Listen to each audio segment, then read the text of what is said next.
நம்ம பார்க்க போகிற டாபிக் பார்த்தீங்கன்னா இன்டர்நேஷ்னல் பாலிட்டியில் குறிப்பாக நேபாள் பார்த்தீங்கன்னா ஒரு செக்குலர் கண்ட்ரி. வேர்ல்ட்லேயே பார்த்தீங்கன்னா ஃபுல்லாகவே ஹிந்துஸ் வாழ்கிற ஒரே கண்ட்ரி பார்த்தீங்கன்னா நேபாள் தான். அது இல்லாமல் ஹிமாலயன் ஸ்டேட்ஸ்ன்னு சொல்லி நம்ம இந்தியாவிலே பார்த்தீங்கன்னா உத்தராகண்ட், ஜம்மு அண்ட் காஷ்மீர், இமாச்சல் பிரதேஷ்லாம் ஹிமாலயன் ஸ்டேட்ஸ்னு சொல்லுவாங்க. ஹிமாலயன் கண்ட்ரினா வேர்ல்டில் பார்த்தீங்கன்னா நேபாள் தான். உங்களுக்கு வந்து மவுண்ட் எவரெஸ்ட்டுக்கு பார்த்தீங்கன்னா அங்கே வந்து பேர் பார்த்தீங்கன்னா சாகர் மாதா. இங்கே இன்டர்நேஷ்னல் பாலிட்டியில் நேபாள் எப்படி நம்ம பார்க்கணும்னு சொன்னால், அங்கே ஒரு மொனார்ச்சின்னு சொல்லுவாங்களே, அரசராட்சி தான் 1990 வரைக்கும் நடந்துச்சு. அதுக்கப்புறம் தான் டெமோக்ரஸின்னு ஒன்று வந்துச்சு. லாஸ்ட்டாக பார்த்தீங்கன்னா 2009 மதேசின்னு சொல்லி கொஞ்சம் அவங்க ட்ரைப்ஸ் வந்து தனக்கு இடஒதுக்கீடு கொடுக்கணும்னு சொல்லி நிறைய பிரச்சனைலாம் பண்ணாங்க 2009. அதுக்கு நம்ம கவர்மெண்ட் வந்து சப்போர்ட் பண்ணதா சொல்லி நேபாள் கவர்மெண்ட் அதுக்கு நம்மளுக்கு எதிர்த்து நிறைய பண்ணாங்க. இப்போ பார்த்தீங்கன்னா ரீசெண்ட் டைம்ஸில் நடக்கிற எலெக்ஷனில் பார்த்தீங்கன்னா எந்த ஒரு கட்சியுமே பெரும்பான்மை பெறதில்லை.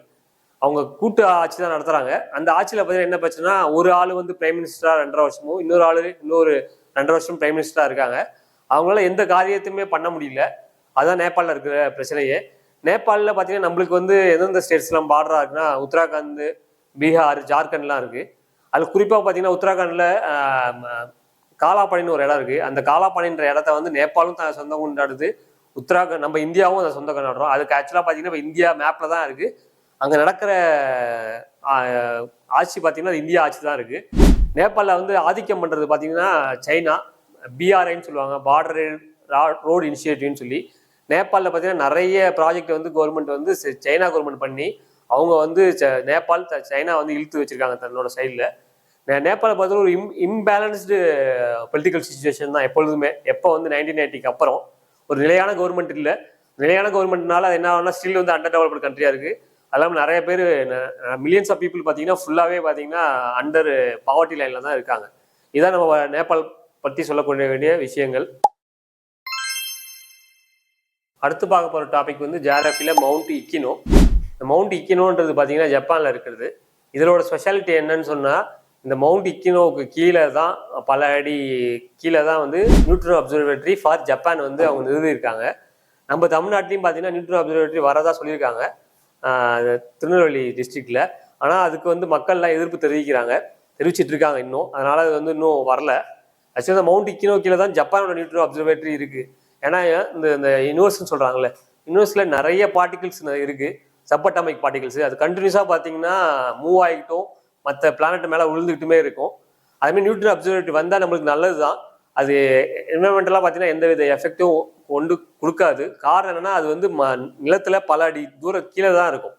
ஸோ மவுண்ட் இக்கினோவில் இருக்கிற மவுண்ட் இக்கினோ மாரி மவுண்ட் எட்னான்னு ஒன்று இருக்குது, அது உங்களுக்கு தெரியும், இட்டாலியில் இருக்குது. மவுண்ட் எல்பிரஸ்ன்னு ஒன்று இருக்குது, அதுவும் இட்டாலியில் இருக்குது. இதேமாரி பல மவுண்டன்ஸ் வந்து பார்த்தீங்கன்னா இந்த வல்கனோஸ் பார்த்தீங்கன்னா பெசிபிக் ரிங் ஆஃப் ஃபயர்னு சொல்லுவாங்க. பெசிபிக் ஓஷனுக்குள்ளேயே பார்த்தீங்கன்னா நிறைய வல்கனோஸ் இருக்குது. நம்ம இந்தியாவில் பார்த்தீங்கன்னா வல்கனோ வந்து மெயின்லேண்டில் இல்லை, அந்தமான் நிக்கோபாரில் பேரன் ஐலாண்டில் இருக்குது ஒரு வெல்கனோ. அதுவும் ஆக்டிவ் வெல்கனோ தான். வெல்கனோஸே 3 டைப் சொல்லலாம். ஒன்று ஆக்டிவ் வெல்கனோ, அது பார்த்தீங்கன்னா எந்த சமயம் வேணாலும் தன்னோட நெருப்பு பிளம்ப கக்கலாம். இன்னொன்று பார்த்தீங்கன்னா டார்மன் சொல்லுவாங்க, அது இப்போதைக்கு தூங்கிட்டு இருக்கு. ஃபியூச்சரில் வேண்டுமென்றால் வந்து மறுபடியும் வந்து ஆக்டிவ் ஸ்டேட்டுக்கு கொண்டு வரலாம். இன்னொரு வெல்கனோஸ் வந்து எக்ஸ்டிங்க்ட்டு. ஆனால் இந்தியாவில் இருக்கிற வெல்கனோ பார்த்தீங்கன்னா ஆக்டிவ் வெல்கனோ தான். அது இப்பயும் ரீசெண்டாக பார்த்தீங்கன்னா தன்னோட விளம்புன்னு சொல்லுவாங்கள்ல, அதை கக்குனுச்சு. ஆக்டிவ் வெல்கனோவுக்கு மவுண்ட் இக்னோவே ஒரு எக்ஸாம்பிள் தான், பெஸ்ட் எக்ஸாம்பிள். அதேமாதிரி எக்ஸ்டிங்க்ட் வெல்கனோவுக்கு கிளிமாஞ்சாரோன்னு சொல்லுவாங்கள்ல, நம்ம படத்துலலாம் பார்த்துருப்போம், அது வந்து எக்ஸ்டிங்க்ட் வெல்கனோவுக்கு ஒரு எக்ஸாம்பிள். ஸோ இதேமாதிரி ஆக்டிவ் வெல்கனோ, டார்மன் வெல்கனோ, அப்புறம் எக்ஸ்டிங்க்ட் வெல்கனோன்னு வெல்கனோலேயே 3 டைப் இருக்குது. இந்த மவுண்ட் இக்னோ வந்து ஜப்பானில் இருக்குது. இது கீழே தான் வந்து நியூட்ரோ அப்சர்வேட்டரி இருக்குது. அடுத்து பார்க்க போகிற டாபிக் பார்த்தீங்கன்னா மெடிசினில் பொல்யூஷன் எபிடமிக் ப்ரிப்பேர்னஸ் இன்னோவேஷன், அதுதான் சிஇபிஏன்னு. இந்த பொல்யூஷன் எபிடமிக் ப்ரிப்பேர்னஸ் இன்னோவேஷனில் என்ன அதோட வேலைன்னு சொன்னால், இது ஒரு மல்டிநேஷ்னல் ஆர்கனைசேஷன். இதோட முக்கியமான வேலை என்னன்னு சொன்னால், ஏதாவது ஒரு மெடிசினை அந்த எபிடமிக்னு சொன்னால் என்ன மீனிங்னா, ஆக்சுவலாக ஒரு சின்ன இடத்துல ஒரு சின்ன டிசீஸ் ப்ரோக் அவுட் ஆயிடுச்சுன்னு சொன்னால் அது எபிடமிக்னு சொல்லுவாங்க. அது ஒரு 25 கண்ட்ரிக்கு மேலே அது பரவிடுச்சுன்னு சொன்னால் அது பேண்டமிக்னு சொல்லுவாங்க. கொரோனா வந்து ஒரு பேண்டமிக் ஆணுச்சு, அது ஆக்சுவலாக இப்போ எபிடமிக்காக இருந்துச்சு, அதுக்கப்புறம் பேண்டமிக்காக மாறினுச்சு. இந்த சிஇபியோட வேலை என்னன்னு சொன்னால், ஏதாவது ஒரு வேக்சினை கண்டுபிடிக்கிறது. எப்படின்னா அந்த டிசீஸு வரத்துக்கு முன்னாடியே அதை வந்து கண்டுபிடிச்சி ஃபியூச்சரில் அந்த டிசீஸ் வந்தோடனே அதை எல்லாருக்குமே போடுறது, இல்லை அதை வரத்துக்கு முன்னாடியே போட்டு அதை வராமல் தடுக்கிறது தான் சிஇபிஏயோட வேலை. சிஇபி வந்து ஒரு மல்டிநேஷனல் ஆர்கனைசேஷன் இருந்தது. இது பல நாடுகள் வந்து இந்த இந்த ஆர்கனைசேஷனில் பங்கு பெற்றிருக்கு. இதில் பார்த்தீங்கன்னா நிறைய நாட்டோட பங்களிப்பு, அது இல்லாமல் பங்களிப்பு பார்த்தீங்கன்னா அந்த சயின்டிஸ்டில் ஈடுபட்டிருக்காங்க. அது மாதிரி பார்த்தீங்கன்னா பணமும் இதில் முதலீடு பண்ணி அதில் நிறைய ரிசர்ச்சும் பண்ணிட்டு இருக்காங்க. அந்த சிஇபிஏன்றது ரொம்ப முக்கியமானது. இது கொரோனாக்கு அப்புறம் பார்த்தீங்கன்னா இதோட முக்கியத்துவம் நிறைய நாடுகளுக்கு தெரிஞ்சதுனால ஏன்னா சிஇபியில் முதலீடு பண்ணுறதுக்கும் தன்னோட சயின்டிஸ்ட்டை இன்வால்வ் பண்ணுறதுக்கும் எல்லா நாடுகளும் வந்து தன்னோட முயற்சியை எடுத்துட்டு இருக்காங்க. அடுத்த பார்க்க போகிற டாபிக் பார்த்தீங்கன்னா இங்கிலீஷில் ஒக்காபுலரி. இப்போ பார்க்க போகிற ஒக்காபுலரியில் என்ன வேணும்னா ட்ரெப்படிஷன். இந்த ட்ரெப்படிஷன்ற வேர்டு பார்த்தீங்கன்னா நீங்கள் இங்கிலீஷ் நியூஸ் பேப்பரில் நிறைய புது வேர்டுகளை வந்து புது வார்த்தைகளை நீங்கள் தினமும் படிக்கலாம். இந்த வார்த்தைகளை நீங்கள் வந்து டிஸ்கிரிப்டிவ் டைப்பில் நீங்கள் யூஸ் பண்ணலாம். அதே டைமில் இந்த இது பார்த்தீங்கன்னா நீங்கள் மற்றவங்கள்ட்ட பேசும்போது இதை யூஸ் பண்ணலாம். நம்ம இப்போ பார்க்க போகிற வேர்டு வந்து ட்ரெப்படிஷன். இந்த ட்ரெப்படிஷன்னா என்ன மீனிங்னா person who is in fear or anxiety, அதுதான் இந்த மீனிங் தான் ட்ரெப்படிஷன்ன்றது. இந்த ட்ரெப்படிஷனை பார்த்தீங்கன்னா நீங்கள் எக்ஸாம்பிள் பார்த்தீங்கன்னா the people of Myanmar is in trepidation because of ethnic violence. மியான்மரில் உங்களுக்கு தெரியும் கடந்த ஒரு 2-3 வருஷமாக பார்த்தீங்கன்னா எத்னிக் வயலன்ஸ் போயிட்டு இருக்கு. அந்த குறிப்பாக பார்த்தீங்கன்னா ரோஹிங்கியா முஸ்லீம்ஸுக்கும் அங்கே இருக்கிற புத்த மதத்தினருக்கும். ஸோ அங்கே பார்த்தீங்கன்னா இந்த ரோஹிங்கியா முஸ்லீம்ஸ் பார்த்தீங்கன்னா இந்த ட்ரெப்படிஷனால் பாதிக்கப்பட்டு நிறைய மக்கள் வந்து இந்த பங்களாதேஷில் வந்திருக்காங்க ரெஃப்யூஜியஸாக. ஸோ இந்த மாதிரி இடத்துல இந்த ட்ரெப்படிஷன் வேர்டை நீங்கள் யூஸ் பண்ணலாம். இந்த ட்ரெப்படிஷனா என்னென்ன மீனிங்னா ஒரு ஃபியராகவும் ஆன்சிட்டியாகவும் இருக்கிறது தான் வந்து ட்ரெப்படிஷனுக்கு ஆக்சுவலான ஒரு அர்த்தம். அது அடுத்து பார்க்க போகிற டாபிக் வந்து சயின்ஸ் அண்ட் டெக்னாலஜியில் பீஹைவ் ஃபென்சிங் சொல்லுவாங்க. பீஹைவ் ஃபென்சிங்னா ஆக்சுவலாக என்னென்னா அந்த ரயில்வே லைன் பார்த்தீங்கன்னா அக்ராஸ் இந்தியா பார்த்தீங்கன்னா பல கிலோமீட்டர் தூரம் பல இடங்களில் போயிட்டுருக்கு. இது குறிப்பாக இது காடு இந்த பயோஸ்பியர் நேஷனல் பார்க்குள்ளெல்லாம் போகும்போது என்ன போவோம். அதே டைமில் இதுமாரி இருக்கிறப்ப என்ன ஆகும்னா மற்ற விலங்குகள்லாம் பார்த்தீங்கன்னா அந்த ரயில்வே லைனில் தெரிஞ்சோ தெரியாமல கிராஸ் பண்ணும். அந்த ட்ரெயின் போகிற டைமில் அது அடிப்பட்டு நிறைய உயிரினங்கள் தினமும் செத்துக்கிட்டு இருக்கு. இந்த பீஹைவ் ஃபென்சிங் எதுக்குன்னா அந்த குறிப்பாக வந்து யானை இருக்குல்ல, யானையை ட்ராக்கு கிட்ட வரவிடாமல் அதை வந்து முன்னாடியே தடுத்து நிறுத்துறதாக உள்ளதுதான் அந்த பீஹைவ் ஃபென்சிங்னா.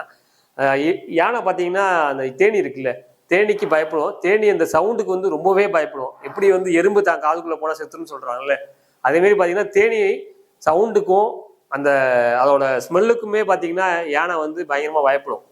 ஸோ இதை வந்து அந்த ட்ரெயின் போகிற ஹாரன் சவுண்ட் இருக்குல்ல, அந்த ஹாரன் சவுண்டுக்கு பதிலாக அந்த தேனியோட அந்த சவுண்டை வச்சாங்கன்னா எலிஃபெண்ட்டு அந்த ட்ரெயின் போகிற டைமில் வராது ட்ராக்கு கிட்ட. அதனால் ட்ரெயினோ ஆக்சிடென்ட் ஆகாது, யானையும் சாகாது. அதுதான் பீஹைவ் ஃபென்சிங் சொல்கிறாங்க. இதுக்கு மீறி இன்னொரு இது சொல்கிறாங்க. இதுக்கப்புறம் அந்த ட்ராக் வரவங்க பார்த்தீங்கன்னா நிறைய வந்து மிளகா செடி என்ன சொல்கிறாங்க, சில்லி பிளான்ட்டை. அந்த சில்லிக்கு வாசனைக்கும் பார்த்தீங்கன்னா வந்து எலிஃபெண்ட் வராது அப்படின்னு சயின்டிஃபிக்கலாக ப்ரூவ் பண்ணியிருக்காங்க. ஸோ இந்த பீஹைவ் ஃபென்சிங்க்கு பின்னாடி என்ன இருக்குன்னு சொன்னால் அந்த குறிப்பாக யானை வந்து பார்த்தீங்கன்னா வந்து ட்ரெயின் கிராஸ் பண்ணி ட்ரெயின் மேலே மோதி யானை சாகக்கூடாதுன்றது அந்த பீஹைவ் ஃபென்சிங்கில் சயின்ஸ் அண்ட் டெக்னாலஜியில். எலிஃபெண்ட் வச்சு இன்னும் நிறைய சொல்லணும்னா ஒரு டெரஸ்ட்ரியல் அனிமல் வந்து எம்பவே முடியாத அனிமல்னு சொன்னால் அது எலிஃபெண்ட்டு. எமோஷ்னலாக பார்த்தீங்கன்னா நிறைய இன்டெலிஜென்ட்டான ஒரு அனிமல். அது நம்ம என்ன சொல்ல வரோம் அதான்னு சொல்லி புரிஞ்சு மறுபடியும் அதுக்கு செயல்படுற அனிமல். இன்னொன்று பார்த்தீங்கன்னா அதோட கெஸ்டேஷன் பீரியட்னு சொல்லுவாங்கல்ல, கருவுற்று தன்னோட குட்டி எழுறது, அது அனிமல்லையே அதிகபட்சமாக இருக்கிறது வந்து பார்த்தீங்கன்னா 365 நாளுக்கு மேலே அதோட கெஸ்டேஷன் பீரியட் வந்து எலிஃபெண்ட். இந்த எலிஃபெண்ட்டுக்குன்னு தனியாக ஒரு ப்ராஜெக்ட் ஆரம்பிச்சாங்க. அது 1991 எலிஃபெண்ட்டை சேவ் பண்ணுறதுக்காக. இங்கே பார்த்தீங்கன்னா எலிஃபெண்ட் வந்து அக்ராஸ் இந்தியா வந்து நிறைய ஸ்டேட்டில் இருக்குது.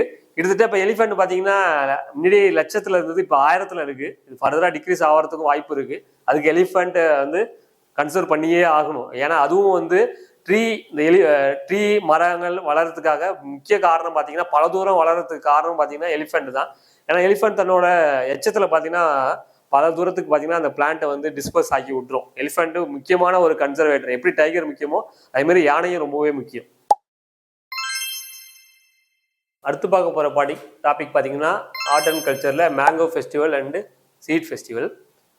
உங்களுக்கு பார்த்தீங்கன்னா இந்தியாவில் பார்த்தீங்கன்னா இந்தியா வந்து one of the biggest exporter of மேங்கோவில் பார்த்தீங்கன்னா இங்கே வந்து லட்சக்கணக்கான வெரைட்டிஸ் இருக்குது. அதில் மேக்ஸிமம் வெரைட்டிஸ் பார்த்தீங்கன்னா இந்தியாவில் வந்து எக்ஸ்போர்ட் பண்ணுறது தான். ஃபஸ்ட்டு வந்து வேர்ல்டில் பார்த்தீங்கன்னா சைனா தான் மேங்கோவில் எக்ஸ்போர்ட்டர். மேங்கோ ஃபெஸ்டிவல் பார்த்தீங்கன்னா துஷேரி மேங்கோ ஃபெஸ்டிவல்னு சொல்லி இங்கே உத்தரப்பிரதேசில் இடத்துல மேங்கோ ஃபெஸ்டிவல் கொண்டாடினாங்க. எதுக்காகனா மேங்கோவை அதிகமாக எக்ஸ்போர்ட் பண்ணுறதுக்காக கொண்டாடுற ஒரு ஃபெஸ்டிவல் இது. மேங்கோவிலே பார்த்தீங்கன்னா ரொம்ப காஸ்ட்லியான மேங்கோ வந்து மியாசைக்கின்னு சொல்கிறாங்க. அதுதான் இருக்கிறதுலே ரொம்ப காஸ்ட்லியஸ்ட் மேங்கோ. 1 கிலோ பார்த்தீங்கன்னா 1000க்கு மேலே உள்ள ருபீஸ். ஸோ மேங்கோ ஃபெஸ்டிவல் பார்த்தீங்கன்னா மேங்கோவில் வந்து பார்த்தீங்கன்னா அதிகமான வேல்யூ ஆடட் ப்ராடக்ட்ஸை தயாரிக்கலாம். மேங்கோ ஒரு விலையாக இருக்கும். அதுலேருந்து பார்த்தீங்கன்னா மேங்கோ பிக்கிள் பார்த்தீங்கன்னா அது ஒரு விலையாக இருக்கும். ஸோ மேங்கோக்கும் மேங்கோ பிக்கிளுக்கும் பார்த்தீங்கன்னா வேற விலையாக இருக்கும். இதெல்லாம் வேல்யூ அடிஷன் ப்ராடக்ட்ஸ்னு சொல்லுவாங்க. அடுத்து பார்க்க போகிறது பார்த்தீங்கன்னா அதுலேயே ஆர்ட் அண்ட் கல்ச்சரில் சீட் ஃபெஸ்டிவல். சீட்னா ஹிந்தியில் என்ன மீனிங்னா பீஜின் மீனிங்கு. இந்த சீட் ஃபெஸ்டிவல் பார்த்தீங்கன்னா ராஜஸ்தானில் நிறைய ஒரு 60-50 கிராமங்கள் சேர்ந்து அந்த வாழ்கிற ஷெட்யூல் ட்ரைப்ஸ் எல்லாம் சேர்ந்து கலெக்டிவாக பார்த்தீங்கன்னா தன்னோட விதையெல்லாம் ஒரு இடத்துல சேகரித்து வச்சு விதையெல்லாம் பார்த்தீங்கன்னா மாற்றி பரிமாறிப்பாங்களாம். இந்த விதை ஃபெஸ்டிவல் எதுக்காகனா, விதை திருவிழா எதுக்காகனா, தன்னோட இண்டிஜினியஸாக அங்கே அவங்க ப்ரொடியூஸ் பண்ணுற விதைகள்லாம் பார்த்தீங்கன்னா பல நாட்கள் ப்ரிசர்வ் பண்ணி பல ஜென்ரேஷனுக்கு கொண்டு போகிறதுக்காக உள்ள ஃபெஸ்டிவல் தான் அது. இது பீச் ஃபெஸ்டிவல் பார்த்தீங்கன்னா ராஜஸ்தானில் பண்ணுற ஃபெஸ்டிவல். மேங்கோ ஃபெஸ்டிவல் பார்த்தீங்கன்னா உத்தரப்பிரதேசில் செலிப்ரேட் பண்ணுற ஃபெஸ்டிவல். அடுத்து போகிற டாபிக் பார்த்தீங்கன்னா ஆர்மியில் ஆப்ரேஷன் தனுஷ். இந்த ஆப்ரேஷன் தனுஷ்ன்றது எதை பற்றி சொல்கிறதுனா, ஜம்மு அண்ட் காஷ்மீரில் பார்த்தீங்கன்னா ரீசெண்டாக பார்த்தீங்கன்னா அந்த டெரரிஸ்டோட ஆக்டிவிட்டிஸ் அதிகமாக இருக்குது. அவங்க வந்து இன்ஃபில்ட்ரேஷன் சொல்லுவாங்க. இன்ஃபில்ட்ரேஷனாக தமிழில் என்ன ஊடுருவுதல். ஊடுருவுதல் பார்த்தீங்கன்னா பாகிஸ்தான்லேருந்து பார்த்தீங்கன்னா இந்தியாவுக்கு ஊடுருவி வருவாங்க டெரரிஸ்ட்டு. அவங்கள தடுக்கிறதுக்காக ஆர்மி ஒரு பண்ண ஆப்ரேஷன் தான் ஆப்ரேஷன் தனுஷ்.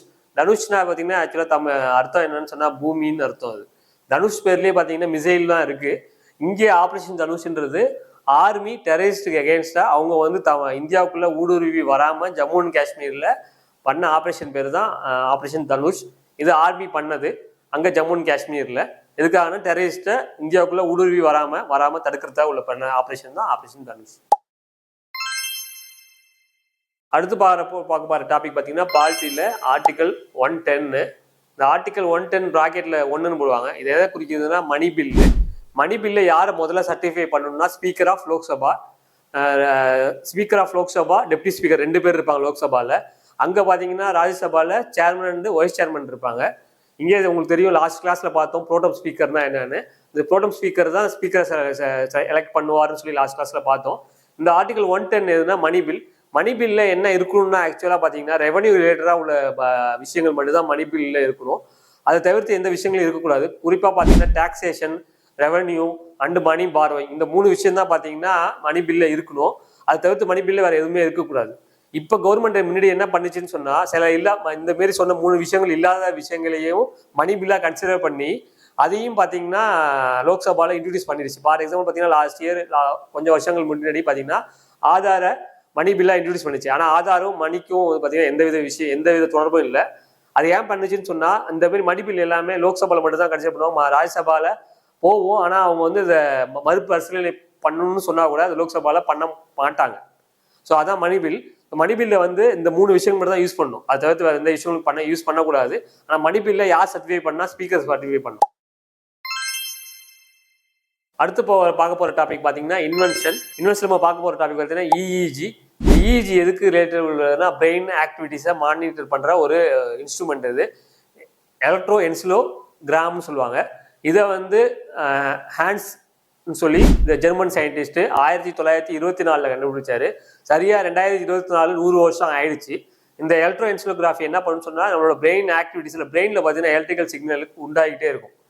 ஸோ அதை பிரெயினை மானிட்டர் பண்ணுறதுக்கான ஒரு இன்ஸ்ட்ருமெண்ட் இது. இதை கண்டுபிடிச்சி ஒரு 100 வருஷம் ஆயிடுச்சு.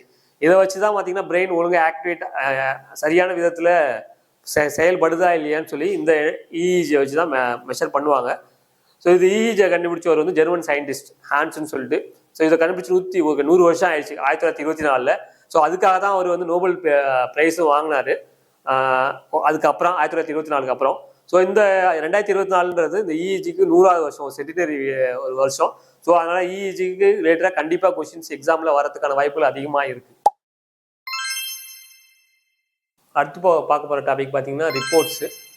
ஸோ இந்த ரிப்போர்ட்ஸை பார்த்தீங்கன்னா கிரிட்டிக்கல் மினரல்ஸ் ரிப்போர்ட்டுன்னு ஒரு ரிப்போர்ட்டு 2024. ஸோ இதை பார்த்தீங்கன்னா ஐஇஏன்னு சொல்லுவாங்க, இன்டர்நேஷ்னல் எனர்ஜி ஏஜென்சி. ஸோ அது கொடுக்குற ரிப்போர்ட் இது கிரிட்டிக்கல் மினரல்ஸ்ன்னு சொல்லி. கிரிட்டிக்கல் மினரல்ஸ்லாம் முதல்ல நம்ம லாஸ்ட் கிளாஸில் பார்த்தோம். என்னென்ன கிரிட்டிக்கல் மினரல்ஸ் மறுபடியும் சொல்கிறேன். Phosphate, graphite, manganese, titanium, lithium. So இதெல்லாமே கிரிட்டிக்கல் மினரல்ஸு. ஸோ ஏன்னா ஃபியூச்சரில் ஏன் இது கிரிட்டிக்கல் மினரல்ஸ் சொல்கிறாங்கன்னா, இந்த மினரல்ஸ் வச்சு தான் ஃபியூச்சரில் வந்து எனர்ஜி ப்ரொடியூஸ் பண்ண முடியும். ஸோ அது பார்த்தீங்கன்னா ஈவிலேருந்து மொபைல்லேருந்து எல்லாமே இந்த மினரல்ஸ் சொல்கிறேன், இந்த மினரல்ஸ் வச்சு தான் இருக்குது. அது கிரிட்டிக்கல் மினரல்ஸில் ஒன்று சொல்ல விட்டுட்டேன், அது கிராஃபைட். ஸோ இதில் பார்த்தீங்கன்னா இந்த இதை வச்சு ஒரு ரிப்போர்ட் கொடுக்குறாங்க IEA. இந்த IEAன்னு சொல்கிறது இன்டர்நேஷனல் எனர்ஜி ஏஜென்சி. இதோட ஹெட் குவார்ட்டர்ஸ் எங்கே இருக்குன்னு சொன்னால் பாரிஸில் இருக்குது, ஃப்ரான்ஸில். ஸோ இது எவ்ரி இயர் பார்த்தீங்கன்னா ரிப்போர்ட் கொடுக்கும். ஸோ அதைப்படி பார்த்தீங்கன்னா 2024 கிரிட்டிக்கல் மினரல்ஸ் ரிப்போர்ட் கொடுத்தது வந்து IEA, இன்டர்நேஷனல் எனர்ஜி ஏஜென்சி.